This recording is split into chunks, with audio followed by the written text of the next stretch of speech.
for inviting me to talk about just one of my favorite topics.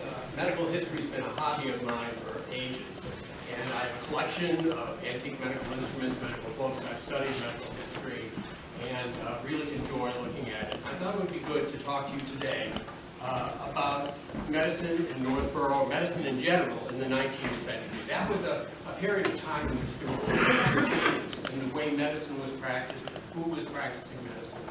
And so I thought you might find it as interesting as I do. So when we look at Northborough, it looks like now I've got a remote that is working. Let me just do this. There. When we look at Northborough,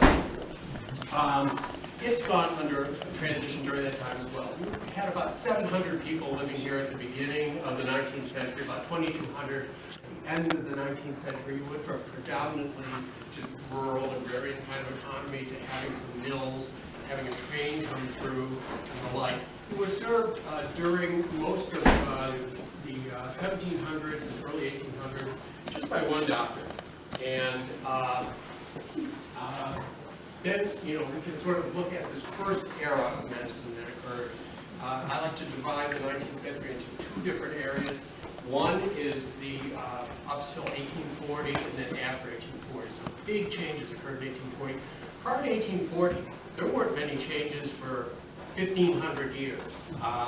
Obstetric forceps were invented in the 1500s. The smallpox vaccination was developed in the late 1700s. Not so much other than that. And medicine really wasn't a field that was connected to science. It wasn't really thought of as being a science, closer to the ministry than to the science.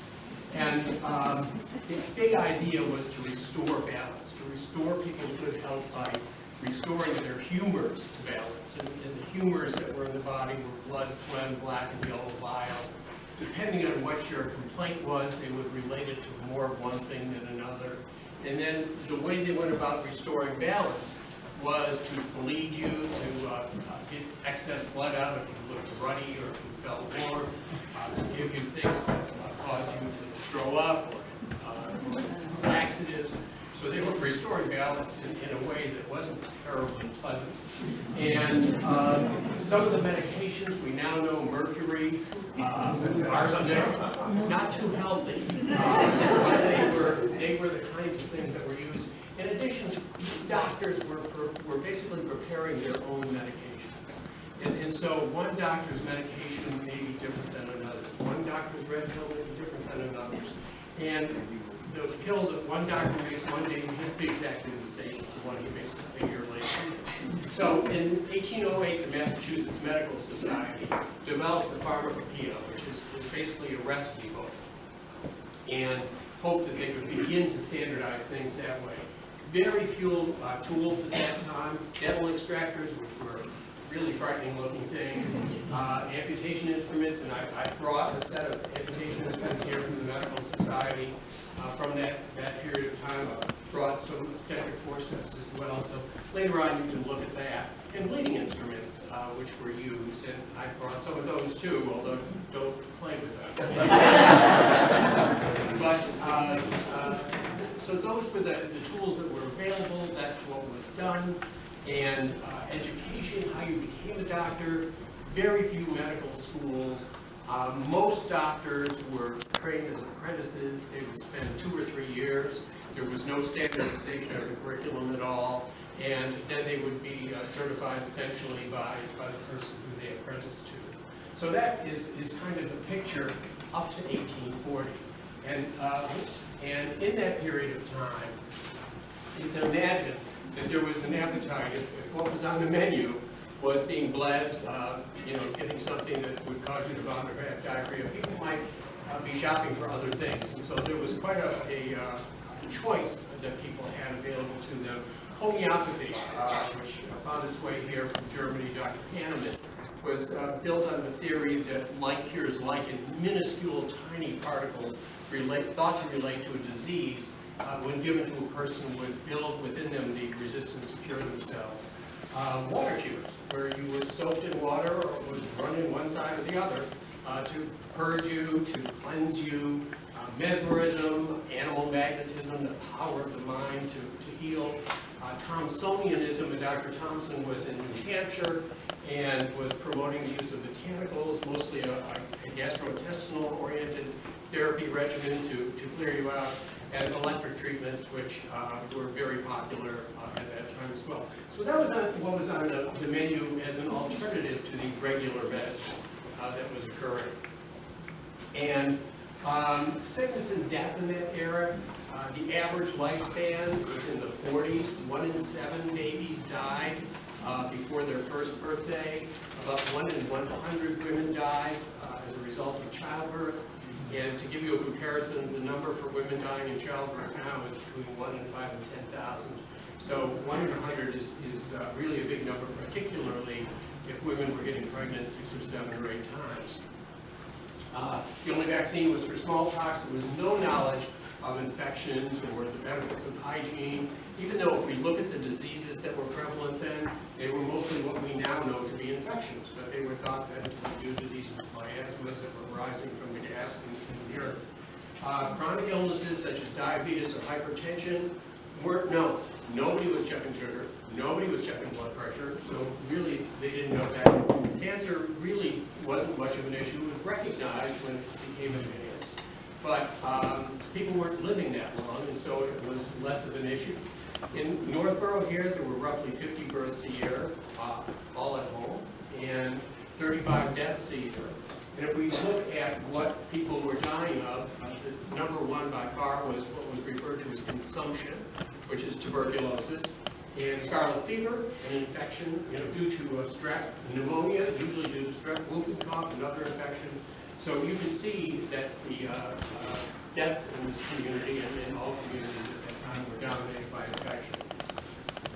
Now, if we look at the history of medicine in the 19th century in Northborough, you just have to really remember one name, Stephen Ball. Stephen Ball was our first doctor. He practiced during the 1700s. Stephen Ball II was the one who practiced during this span of time up until the 1840s or so. He was very industrious. He was very busy and popular. He trained other doctors, so he had people who were apprenticing to him. He made his own medications. He was known as a bit of a character. He would, in the winter, he's described as wearing this large fur hat that was bigger at the top that he would waddle into to treat someone in their home. And it says invariably he would be bleeding them. And then he would kind of just sit down at the kitchen table, take out his saddlebags, and get out all these tins of various powders and salves and begin to mix something up for them. So that's the kind of picture that we had. And just to give you a little bit of a drive-by, he was at 38 Main Street, which is practically within sight of this building, and that's what the house looks like today. The house is still there, and that is where Stephen Ball I and Stephen Ball II lived with their 13 children. And if we look at the kinds of things, Ellen talked to you about the recipe book and everything. This is a distillation of one of his recipes. So he would sit there and he'd make this up for somebody. You don't need to look at everything here. What I want you to get is that there were over 30 things in it. And so you weren't likely to try this at home. You weren't going to be copying this recipe. You weren't going to be looking to someone else to give you the same thing. This was really complicated. It took advantage of a lot of things. So he had items in here that were from Indian medicine and the like. So he was appealing to people who had a lot of interest in how they were treated. Some of these items we know were toxic, but odds are he avoided them poisoning his patients by virtue of the fact that they were diluted down so much with what he was putting in his Ungum polycrest, which is Latin for multi-purpose set. So this is a picture of medicine in the first portion of the 19th century here in Northborough. And in addition to that, next to his house, he had another store, right where the library is today. And he had some preparations that he sold directly to patients that way, to the public. He also commercially advertised bald bitters and As you can see, it cured nearly everything. Basically, he was taking care of those who didn't want to go to the doctor. So, if you don't want to go to the doctor, I got something for you too. And he was doing this as well. He was a member of the Worcester District Medical Society, so that meant to get in those days, you needed to appear before the censors. They would question you regarding your management of cases and your knowledge of traditional medicine and approve you, and then you would sign their bylaws attesting to follow the bylaws, which I thought was kind of interesting. I don't think the officials from Worcester got out here very often because bylaw number 14 at that time was if you sell any kind of secret preparation or anything like that, you'd be thrown out. And they were throwing people out. So he managed to get to slip under the radar regarding that. Now, if we look into the second era, after 1840, a lot of things start to happen. So one thing that I've noticed in looking at history is that ideas have their time. And so it's not unusual to see an idea pop up in a couple of places at about the same time. Its moment was there.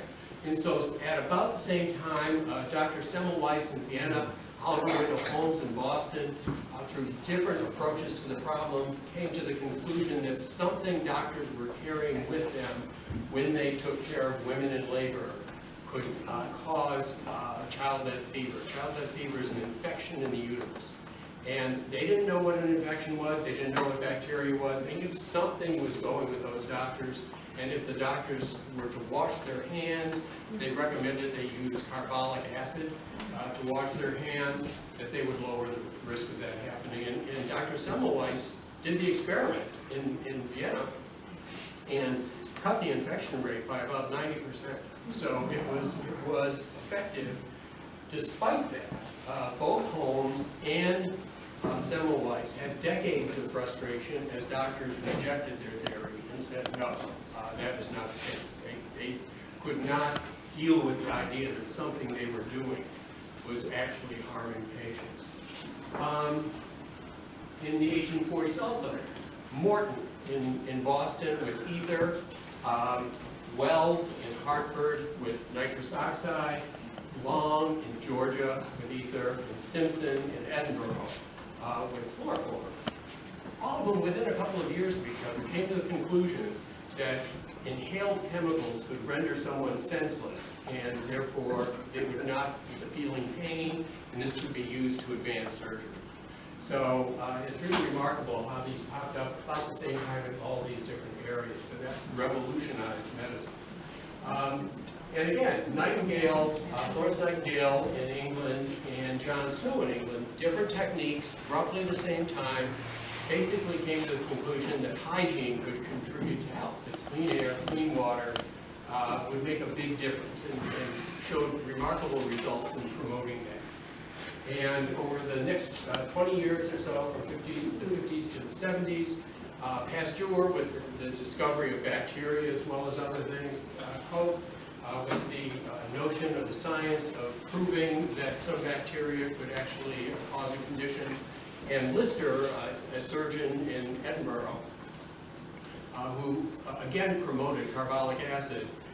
In addition to washing hands, he would wash the patient's abdomen. He had a mister. This is a little woodcut of him doing his work here.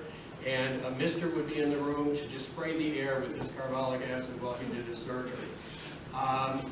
And he lowered the infection rate. Note also that nobody's wearing a mask, nobody's wearing gloves, no IVs in those days.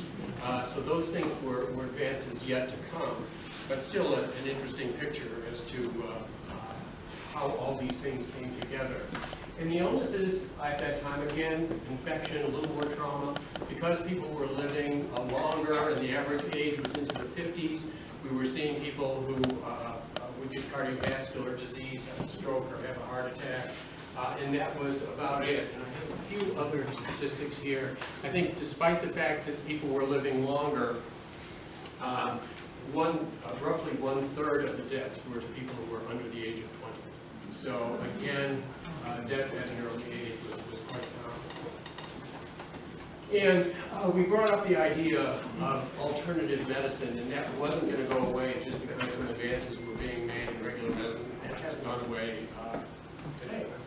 But if we look here at what was available in Worcester, we've got vapor baths, we've got electric treatments, we've got sulfur baths, we've got a medical electrician, a clairvoyant. So all these things were even into the 1880s advertised in the Worcester directory at that time. And I draw your attention to Mrs. Gerald here, who advertises herself as a midwife and physician.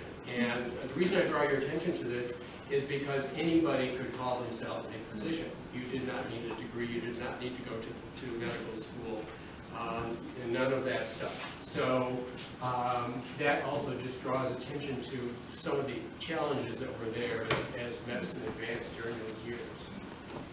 Now, the patent medicines that Dr. Ball anticipated, Street, across where the current St. Vincent's is,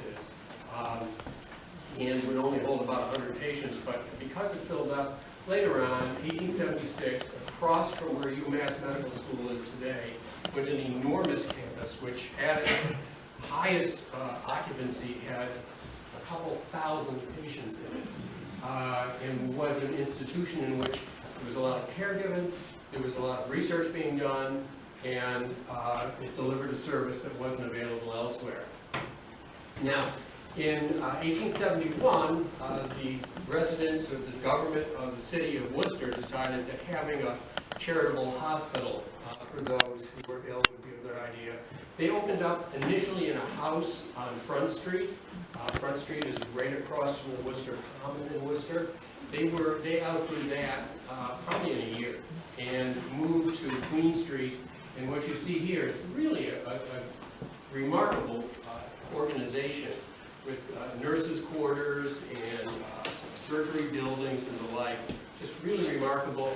And City Hospital functioned into the well into the 20th century, delivering care that was excellent and training doctors, and was a center of good health care. Now, after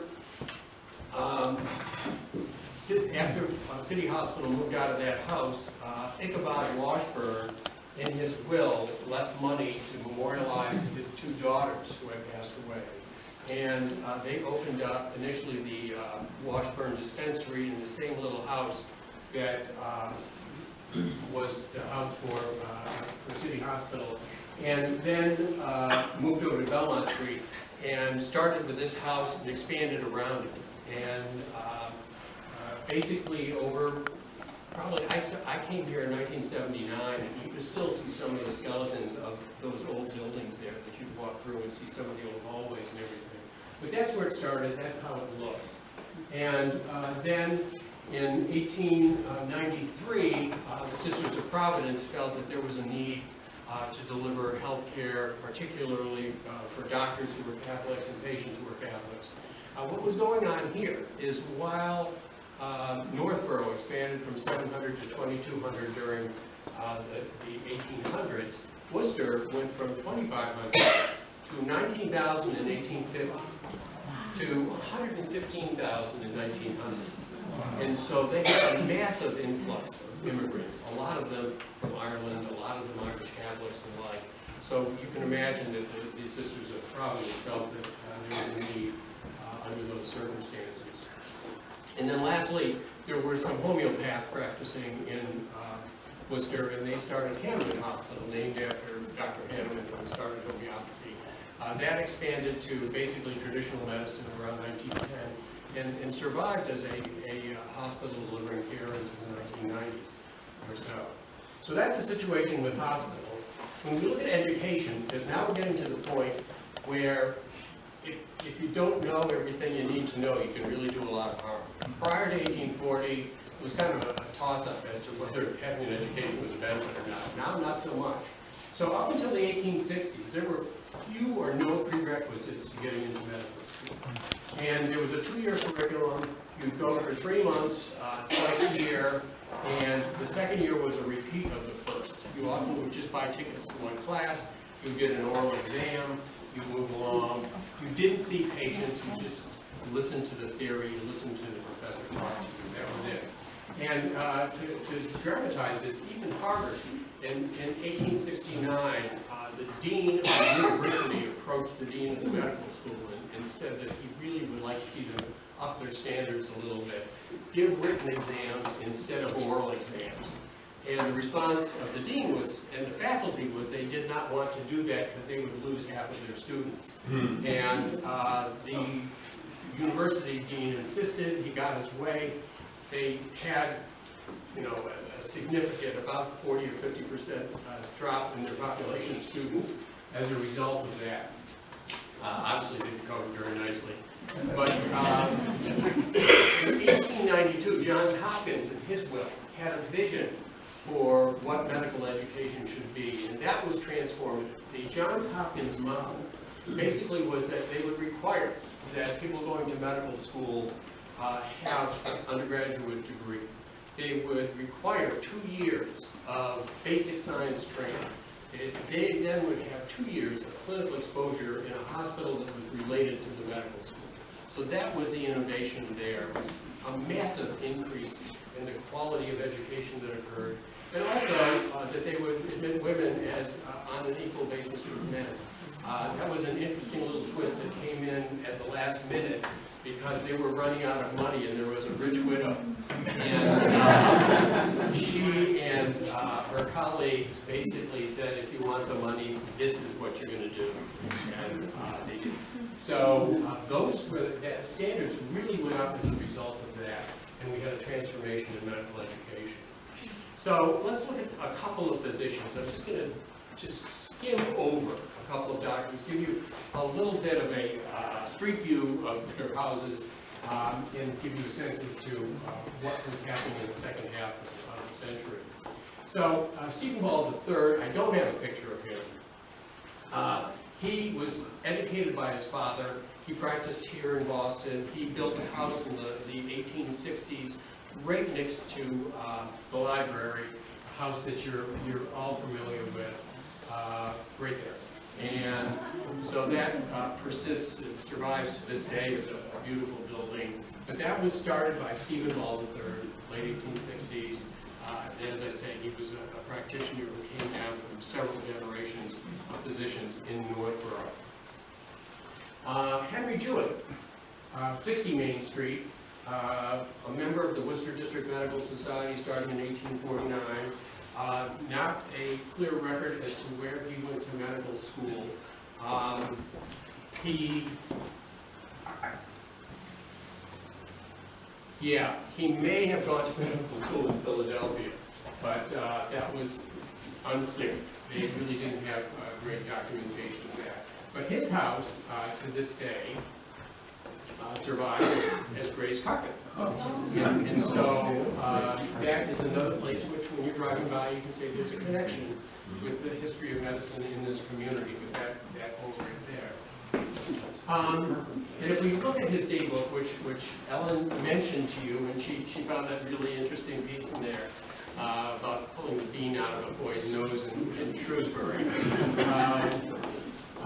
Basically, he was seeing 5 to 7 visits a day. He would charge about that much. He would accept barter.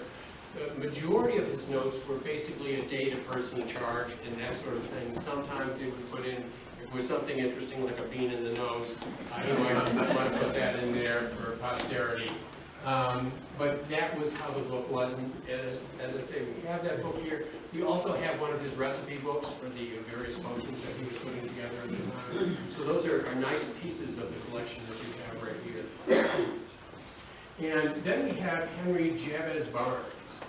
We've got his better photograph of him over here as well. But look here, he was at 30 Main Street as well. So when Ball III moved out, Henry Jabez Barnes moved in, and so that is yet another connection to medical history with that. He was a graduate in 1872 of Harvard Medical School, and other interesting pieces about that is that his father was Henry Barnes as well. His father was a doctor in Northborough as well, and his father was trained by Ball II, Stephen Ball II. And his mother was Stephen Ball II's daughter. So the genealogy runs pretty close here in Northborough for medicine. So those are some tidbits there. Finally, another connection, nothing to do with the 19th century, but Gregory Pincus, who with Rock and with Chang worked with the Worcester Foundation in the 1950s and developed the birth control pill.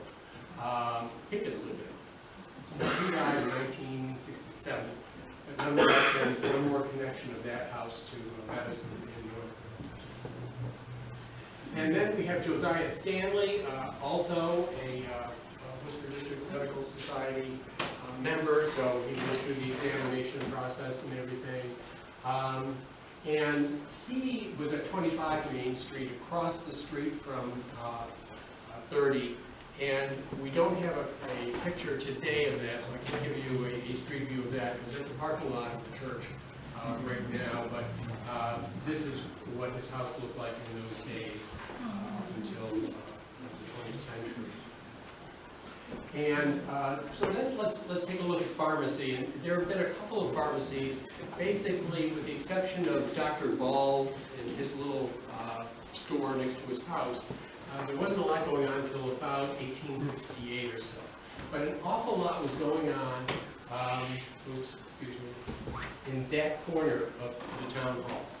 And so what we have here initially is what is noted as Northborough Drug Store.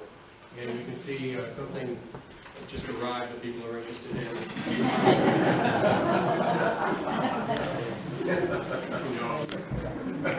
But this was run by A.S. Waite, who was the city clerk at the time, and he ran it until 1871, and then sold it to C.W. Hamilton, who then, after that, sold it to Wood, and you see the sign changes here in the same spot, Wood's Pharmacy. And then Wood sold it to Shattuck in 1899 after a couple of transitions. So the Shattuck store, Shattuck Drug Store, dates right back to 1899 in Claude Shattuck. It was at that location until they, as most of you know, moved across the street and then more recently closed. But this, basically, this Shattuck Pharmacy was serving Northborough for over 120 years. Really good. And here's a view that you have here. These are pictures from the Northborough Medical Society, or Northborough Historical Society, of the inside of Shattuck's Pharmacy, as well as their collection of medications that they've had. So there we are. We've taken a look at medicine, how it transitioned from something that was very primitive to something that was getting to be more sophisticated. And bacteria was discovered during that time, the value of hygiene and antisepsis, anesthesia and surgical advances. And I mentioned anybody could call themselves a doctor, but in 1894, the Massachusetts Board of Registration in Medicine began to require doctors to register to get a license. It began to impose some standards. And so there was an improvement that started then and continues to this day. Hospitals evolved from almshouses to something where the most modern medicine is being given to everyone, and medicine, education, as I mentioned to you, changed quite a bit. Pharmacy was professionalized, and Shattuck Pharmacy was started, and a couple things on the horizon to mention that occurred in the early 20th century. One is the Pure Food and Drug Act. I mentioned to you that anybody could sell anything and promise anything and not tell you what was in it, and enough harm was reported as a result of that there was legislation, starting with the Pure Food and Drug Act in 1906, which started what we have today as the Food and Drug Administration. And initially, they weren't even requiring that drugs be effective. They simply didn't want them to kill the patient. So they said the standards were it needs to be pure, it needs to be consistent, and it needs to not do harm. They have to test it for those things, as well as to disclose their contents. So those are the kinds of things there. The Flexner report was a result of the fact that anybody could go to medical school, anybody could get a degree. There were a lot of degree mills, and yet you had this school such as Johns Hopkins out there that was really playing a different game. And so the American Medical Association and the Carnegie Foundation commissioned what was called the Flexner Report in 1910. And that was an instance in which Dr. Flexner visited every medical school in the United States and Canada and wrote a very terse, no-hold-barred report on every medical school, essentially holding them to the Johns Hopkins standard, saying, are they good enough or not? And as a result of that report and the publicity it received, within a decade or so of the report being released, about half of the medical schools in the United States closed or merged with another institution or changed the quality of education they were giving. So it had a profound effect on the standard of medical education. And then as medicine advanced, we get specialties, the first of which was ophthalmology in 1916. So that's a big sketch of what medicine looked like, 19th century, oozing into the 20th century here, and at least some street views of what it looked like here in Northborough. So thank you very much, and I really want to thank Ellen. Everybody knows that she's an incredibly helpful person, and she's doing my research for this project just really enjoyable and easy, and I really appreciate it. Bob Ellis wrote an hourglass profile of Henry Jewett in 2013, which just gave a very nice picture of one doctor's practice. And then back in the 80s, there was a very nice profile, a presentation on the Stephen Ball family. And in the 40s and 50s, there were two presentations by Alice Kimball on Northborough pharmacies and the evolution of that. So there we are. Thank you very much.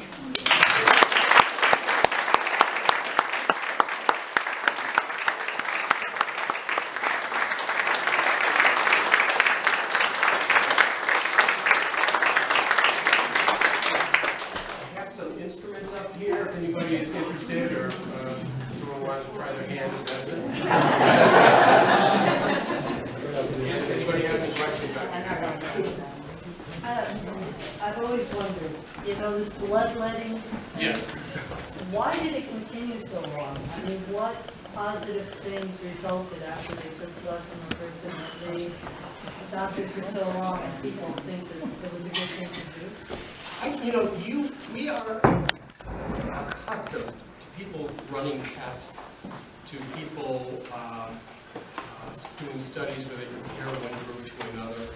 And really, up until the 1840s, we were dealing with just an authority-based, you do what your master tells you to do. Here's a theory that goes back to Galen, okay? And their logic prevailed over the outcomes of patients, and nobody was counting. There was, people were accumulating their own experience, but fairly low volume practices over decades, and with patients who, in many cases, were either going to get better on their own or die. And so, once you had better evidence, in around 1830 or so, you started getting a little bit more definitive things, and people started moving away. The other piece is to have something to do. If you have nothing to offer. Could it be a bias that you only consider the people that got improved by the Sure. Say it worked for them. Yeah. But I mean, and we're talking about, not just a few drops and that sort of thing. George Washington ordered his first bleeding. How's that? All the doctors, I need to be bled. And by the time they were through with him, they had bled out 80 ounces. Yeah. So we're talking about substantial volume. Yeah, I was wondering, do you have any thoughts about how many deaths, early deaths, could be attributed to the medical treatment they received? Yeah, the trouble is you don't really have the kind of record keeping that we need. But it's not hard to imagine that there are a lot of deaths with people being, especially if they're repeatedly taking drugs that are toxic for no reason. And so if you have people who are taking mercury or if you have things like that chronically, you see where that would really do harm. I wonder what your standpoint is the first. How did it occur in the society itself? with the COVID, with and immunization is very always applied, but suddenly. Yeah, you know, I don't have an answer to that. And if I did, boy, you know, I could do some good. But there are a couple of thoughts that I have. One is it's nothing new, okay? And so if we look back at when they were doing, instead of vaccination using a modified virus, they were basically inoculating people with a little bit of smallpox virus. That was controversial. There were drawings from the 18th century of people with, you know, all kinds of things going on with them. And even in his early life, when Ben Franklin was in publishing and trying to sell newspapers, he was getting people revved up against inoculation in 1720 epidemic that occurred. Later on, you had people, when they introduced the cowpox vaccination in the 1800s, you saw cartoons of people with cows jumping out of them. And during the flu pandemic of 1918, I have a newspaper report where they were mandating masks in 1918. And the Department of Health and the sheriff went out to watch his name. He was basically a person who was running an office for a blacksmith. He shot him. You know, they were going to insist that he wear a mask. So I think that there's a don't tell me what to do is a big part of it, and I think that the don't tell me what to do part maybe plays a little bolder here in the United States than it may elsewhere, but I think that's a huge part of it. Yes. If any, were the protocols for the treatment of consumption in New England? What did they do to get just pack patients and go away? Or? You know, later on it was fresh air, and I think that persisted into well into the 20th century. They really didn't have effective drugs for that until the 1940s or so. And so you would look at rest and you would look at fresh air, that sort of thing. Early on in the 20th century, and I don't know if they started, I doubt they started in the 18th, they would cut a nerve to the diaphragm and rest the lung with the idea, so that lung wouldn't breathe with the other one. So there were very, you know, good attempts at trying to help it, but it was still the dominant killer. And, you know, it was, You showed the different diseases people died by. Pneumonia. Uh-huh. You showed a list of some of the Yes, yes. pneumonia, scarlet fever, yes, and a few others. That we Yes. how much. Well, but I didn't see cancer. right, I did not see heart disease. right, I didn't see Alzheimer's. right. People They didn't were- move forward I put the top ones there because they dominated.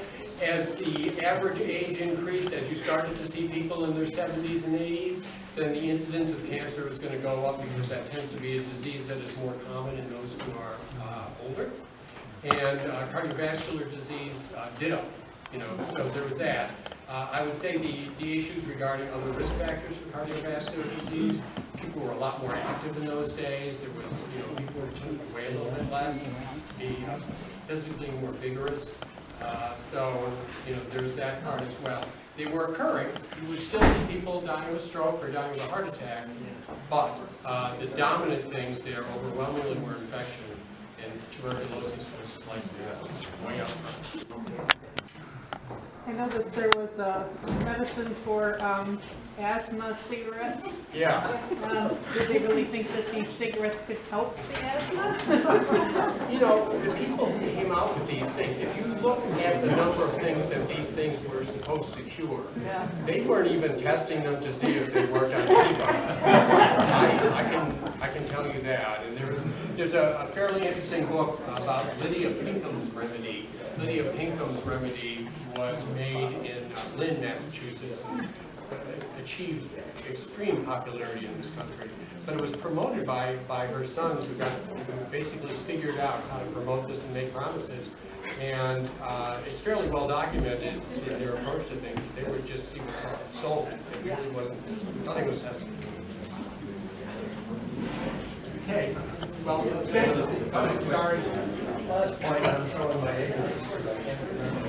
One of our presidents became president because of bloodletting. And I don't know if it was Garfield that was assassinated, and he was on his recovering his.